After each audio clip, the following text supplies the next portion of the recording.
So the focus is going to be on IoT and SGP.32. We saw from one of my slides that operators are keen to deploy SGP.32 for IoT. So perhaps we start with a quick introduction by yourself, your company, what you do. So perhaps we start with you, Martin. Yeah, hello everybody. My name is Martin Gies. I'm one of the co-founders of emnify. As emnify, we are a global IoT connectivity provider, and I myself take care about strategic partnerships and business development. Yeah, happy to be here, and thank you so much for having me. Thank you. Michael? Hello, I'll go next. My name is Michael Lettner. I'm Director of R&D and also co-founder of Tractive, where we develop GPS and health trackers for cats and dogs. And these devices you can simply put on the collar of your pet, and then it tells the pet owner the exact whereabouts of the pet, and also would indicate any early health indications that we can detect in the pet's behavior. Stefan? Hello everybody, so I'm Stefan. I'm in charge of the product management for the digital solution within IDEMIA, so dealing with IoT, consumer, and all the related solutions that you've seen, like the AI that we were presenting before, but also digital factory. Thank you. Okay, so I guess the first question is, what are the key drivers behind the industry's adoption of SGP.32? And perhaps we can take different angles. Maybe we start with you, Michael, in terms of, from an end user perspective, what is driving momentum? To answer that, maybe I can start with a little context of how we operate today. So we at Tractive operate a decent 7-digit number of cats and dogs, which we have in the fleet, which use our cellular-enabled product, obviously. And how we operate today is then that we work with a couple of MNOs who provide us with the global connectivity options, and then we would select the preferred connectivity based on the best footprint you might have in a certain region. Now, given all that setup, I would say one of the most natural advantages for us is that we can really move towards a so-called single SKU solution. So instead of having all these product variants, which are SIM-based, we can provide one truly global product, and it eases a lot of things along the whole value chain, so from procurement to manufacturing across all our different sites, all the way to the logistics to the end customer. It would greatly simplify. And with that perhaps, and not least important, is that we anticipate, because of this, we should be able to drive down our, let's say, connectivity-related device returns in the field to practically zero, because there won't be any physical exchanges be needed anymore. So that really will help us on saving costs there. On top of that, secondly, and it's my personal favorite, is what I would call the opportunity for performance optimization. So again, here for context, today we already have a very good understanding, I think, of how our fleet is operating in the field, how well it does, based on certain criteria, based on hardware, firmware being on it, which SIM types they use, which network environments, and so on. And we can now utilize this data to make smart selections on which SIM type or which profile in that case to use. So that really helps us from, instead of doing this pre-selection of a certain connectivity, we can go and do this much more fine granular, let's say, onto specific regions or even down to the individual user, and really select the very best selection of profile for this individual customer wherever he is. And then lastly, maybe, and not least still, is that we see eSIMs here as sort of an insurance for service continuity. So for us, this is really something where we can value the flexibility it brings, and we can dynamically react to any changes in, let's say, regulatory changes. So if there's any permanent roaming restrictions or business requirements that may change, contract expiry, or even be better equipped for the imminent technology sunsets. Great. And Martin, for you as an IoT connectivity provider, what is driving the momentum behind SGP.32? Right, yeah, we heard it from Michael already a little bit, but certainly the first obvious thing, but really important step is really to move the SIM logistics into a complete digital experience, right? We still see in the market quite some customers, they're juggling around with plastic SIM cards and then trying to deliver the device with the right one. And now this certainly can be collapsed in a single SKU, right, like Michael mentioned, and still be sure that in the end the device enjoys the best possible connectivity in the end wherever it is then deployed. So I think this is an important very first step. Yeah. Then the second aspect, where we also got basically since many years requests from our customers, but also in the industry, is customers want to gain more control over their connectivity setup. Because so far this was a one-time kind of decision you would need to do before you deploy. And once you deployed, once you have your devices in the field, it was very, very difficult or nearly impossible then to change that again. And this is really driven finally from the priority of business continuity, and that becoming even more and more important because IoT deployments become bigger, they are more long-lived, and they really drive critical services and in all our daily lives, right? So this business continuity aspect, I think, can be now solved with this new technology if it's correctly applied. And then certainly we have the aspects really also from the perspective of an MNO, and we as a connectivity provider, certainly now we can onboard our customers much faster, right? So instead of shipping a SIM card, which take days, now with a profile download, this goes into seconds.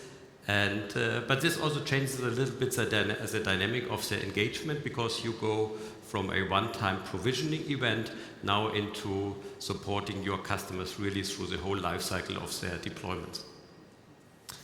And Stefan, from your perspective, IDEMIA, what's your view? What is driving momentum?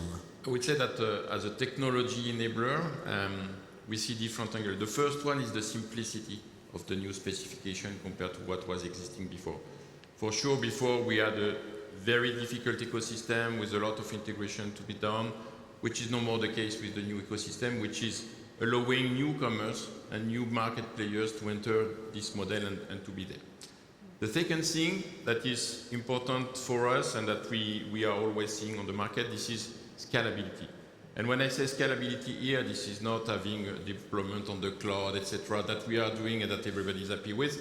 But I mean here more with the scalability, the capacity, once you have the solution which is up and running, to access instantly almost every profile from every operator in the world.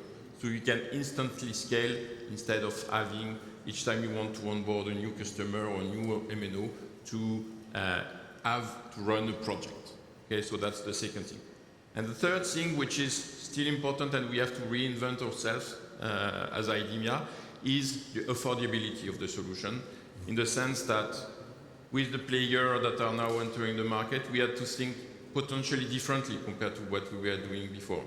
What is the model where a customer is more OPEX oriented, is more CAPEX oriented? How we can, for example, combine the hardware and the software together to match the own business model of our customer in order to have something that will be a win-win situation. So this is the kind of model that we have to reinvent, and because we have been able to do so, in that case, we have been able to gain some customers that were potentially not targeted before. So simplicity, affordability, and scalability. So that means that it brings a wide, growing and very diverse range of benefits. And what we see from our research as well, when we did the survey with 100 operators, we asked about where are you in terms of deploying SGP.32, testing, planning, but also are you aware of the benefits, the full benefits?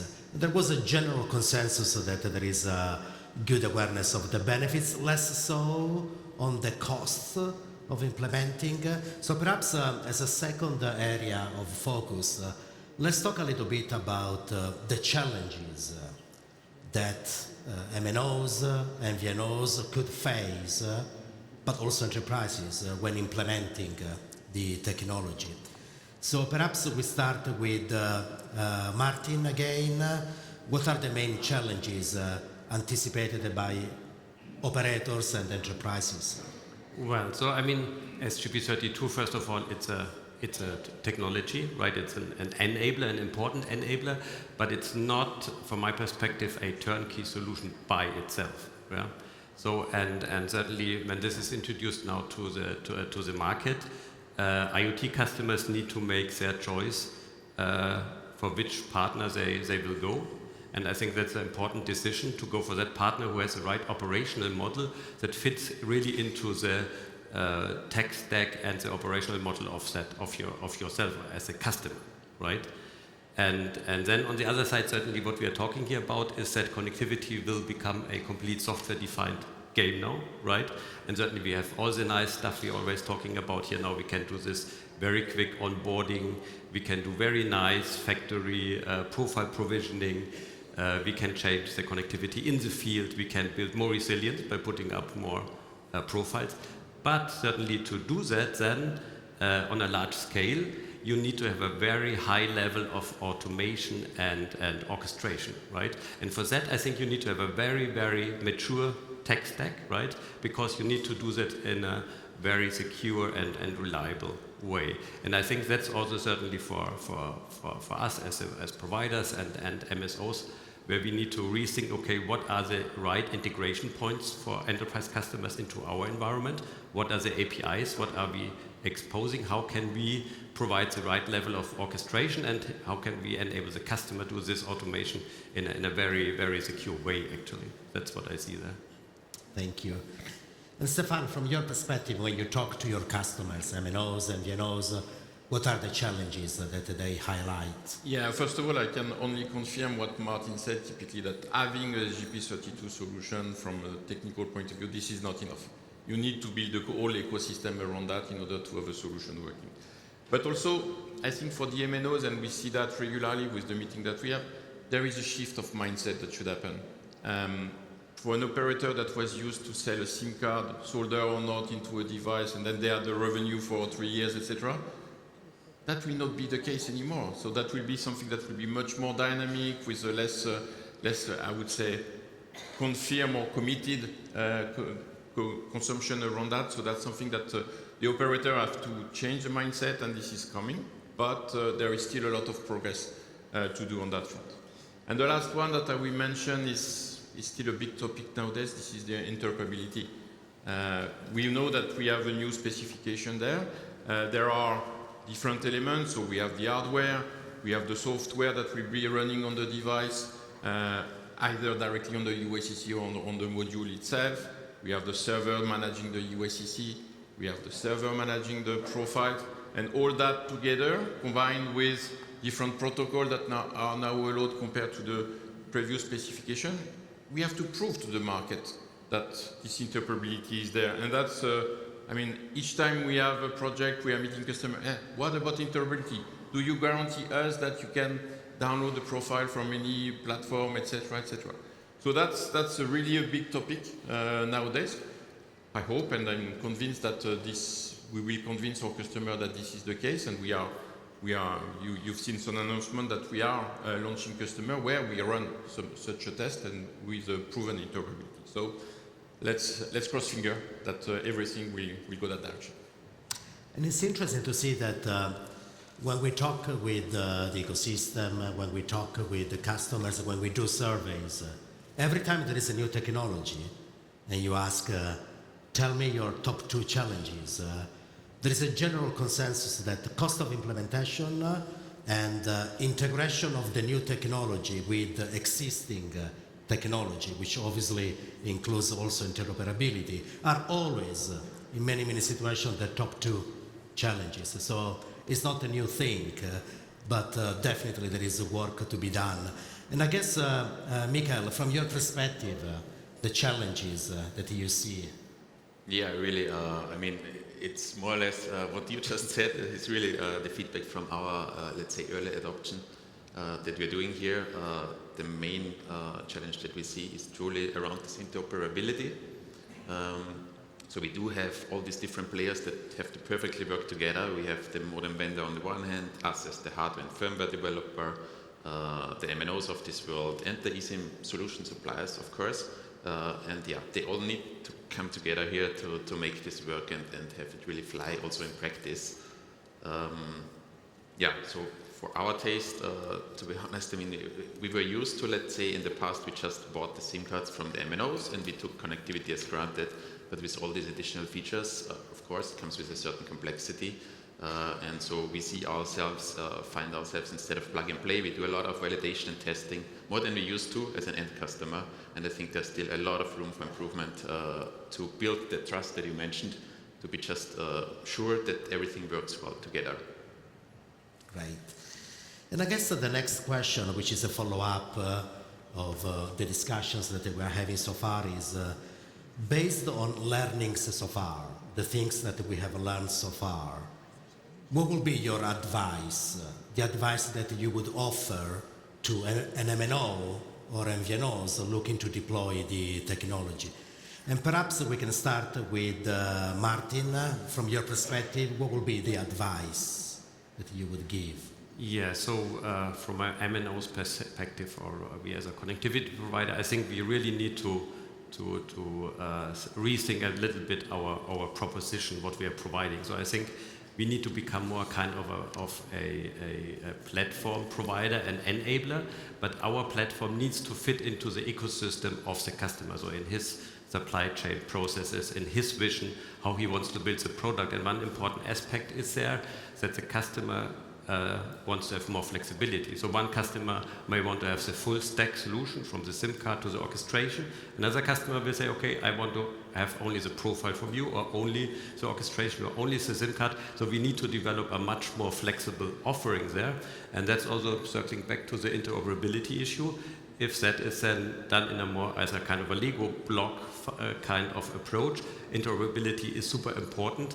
So we need to do a lot of testing to make this a success in the industry, I think, and we are on a good way. But I think it also sometimes needs that you do not test only in your own environment, but you might to test interoperability with your biggest competitor. But in the end, that's important that you gain the long-time trust with your customer and that you stay relevant over time. Fully agree on all the points. So perhaps, Michael, from your perspective, what will be the advice to MNOs or MVNOs? Good question, yeah. I can only answer here for our perspective, obviously. But I think we have had numerous talks over the years, really dating back a couple of years, with many existing MNOs and also prospective new MNOs around eSIM topics. And I would say I could put all these conversations into one of two baskets. One basket being, let's say, all the people who are primarily concerned what happens to their existing connections, what about the future, because now you are able to switch away, let's say, and customers will churn. And those who are really, let's say, understand the benefits probably of what this standard holds and see it as an opportunity also for further growth. Thank you. Stefan, from your perspective, what's your advice for MNOs and MVNOs? Believe it or not, when we are visiting a customer now, MNO or MVNO, most of them do not have a strategy. They don't know what to do with this piece of technology that is coming to them. Do they want to only deliver connectivity to some third-party OEM that will come with their own solution embedded with the USCC? Do they want to issue USCC and to bring that to the market? All this is today clearly not really strategy on their side, and they are still wondering a lot around that. So if I would have one advice, would be think about your strategy, what kind of vertical also you want to access. Because depending on the vertical, you will have different use cases. And the different use cases means also that you need to implement potentially different topic. Addressing a car manufacturer or water meter company, it's a completely different use cases that is behind. So therefore, you need also to adapt the strategy for this. Also in terms of pricing, you know, when you have a water meter, you will pay a couple of cents per month just to deliver that connectivity. For a car manufacturer that will consume gigabyte per month, that will be completely different model also. So all this needs to be refined for the operator, and many of them are still in the, let's say, loop where they are thinking how they can address the market and which market they would like to address. So a lot to do there. I think the focus on verticals is very, very important because obviously on one side we have horizontal technologies. IoT is a good example that can be applied across a range of vertical sectors, but we also know that each vertical sector has different requirements, different budgets for digital transformation, and also different objectives. Sometimes it's revenue growth, sometimes it's cost efficiency, so it's super important to balance the horizontal approach with the vertical expectations from vertical industries. Okay, so we have a couple of minutes left, so perhaps we can talk about predictions for eSIM in IoT in 2026. So maybe one prediction each. What is that you are looking forward to seeing in the context of eSIM for IoT in 2026? Miguel, shall we start with you? Yeah, I mean, as we are already in 26, I'm not sure if it's really a bold prediction, but I think after having seen all these years of pilot phases and everybody trying out the technology, I think we are really now at the tipping point where we hopefully will see real-world adoptions of the technology and really see big projects coming to life. Martin, your prediction? Yeah, no, I'm pretty confident that SP32 will be the new default solution for IoT deployment, and then customers will go for it, and therefore I'm pretty confident we will ship less plastics this year. Great. Stefan, your prediction? Yeah, for us that would mean, the mass production is entering now for 2026. So let's hope that we will be able to onboard new verticals that will bring new use cases, new solutions to be implemented, and that next year when we will be there, we won't talk about interoperability anymore. Okay, so when we will meet again 12 months from now, NWC 2027, we can review the predictions and see, the type of progress that we have done. Okay, so Miguel, Martin, Stefan, thanks a lot. Thanks a lot for joining me. And I don't think we have time for questions, but I'm sure the speakers will be around and